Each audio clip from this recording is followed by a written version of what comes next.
Alright guys, Warhawk82 here, and welcome back for part 2, sorry, should I say 3, of the installment of my zombie story. Now, basically what I'm showing you today is why I believe that Viruk was actually the beginning of the zombie genre, and basically Kino the Totem follows that very, very closely and sort of interlocks with it, mainly because Rick Tofton is present in both, which if he was present in both, then why isn't he in why isn't he in the Reese with Maxis? And as you can see there's no hand on the power switch.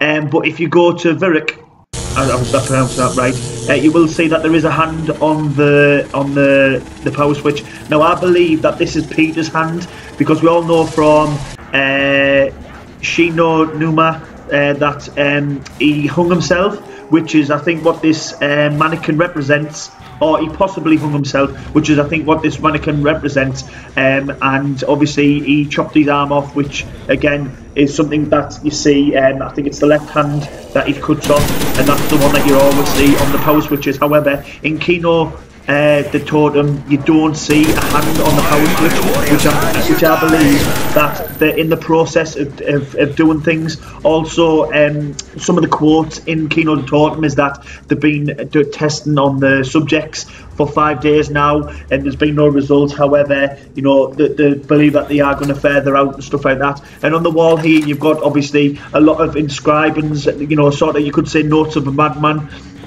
And also, what I did notice is there's some scribbles on the wall, and they represent coordinates. There's some symbols, but also one of them says that it says something along the lines of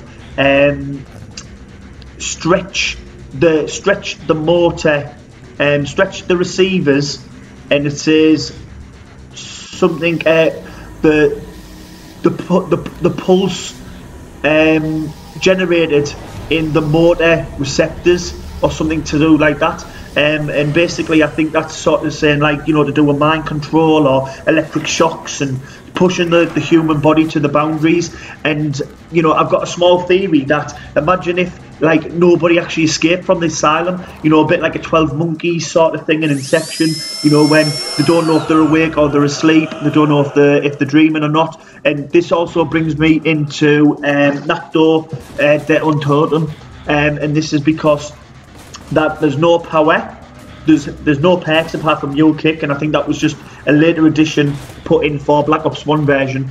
And I believe that because you see this chair in Kino Totem, and also you see this mannequin here with the knives in it. Now the knives there, as I'm pointing out, are also the exact same knife that you see Rick Tofton cutting open Maxis's head with in Origins opening scene. You don't ever see this knives on any other time. You don't see them in any other cutscene. You don't see them for any outro or anything like that on any other map. And also there's a picture of a Drew on the wall, obviously in the asylum as well.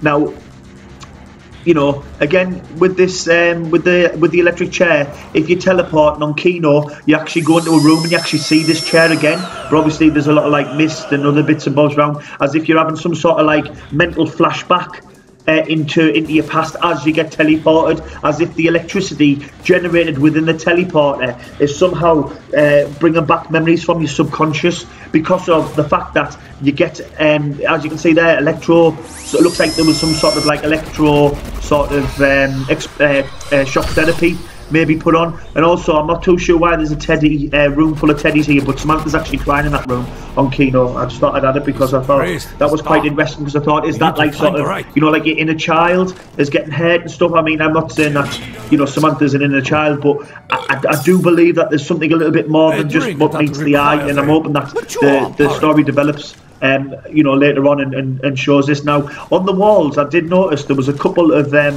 movie sort of posters. One of them is about looks like the Devil in Hell, which could be more like, you know, Shadows of Evil or even Mob of the Dead. And also there's a boat there which is possibly Call of the Dead. And also on here, I'll let you listen to this bit. This is a picture of a Takeo was obviously warrior, you know, happy with himself. And then honor to the doctor. which I was quite surprised. He's so He actually drunk, I can praises smell his Rick breath through this Toffton. portrait. He's like, hail the doctor. Now, him and Rick picture Toffton never ever really ugly get on, America. but this is in Kino, so it's like, why? what was And then obviously that person no that's more. missing, I What thought it shall could be be either again? Peter, because obviously he plays some sort of role. It could be Maxis, because you never really see him. Or it could be like a Dr. Mondi or something else, like another character like that you haven't got the full backstory of yet. But again, I believe that the silo or the asylum ties in with Kino, and again, there's maybe a picture of Peter because you can't really see his arm.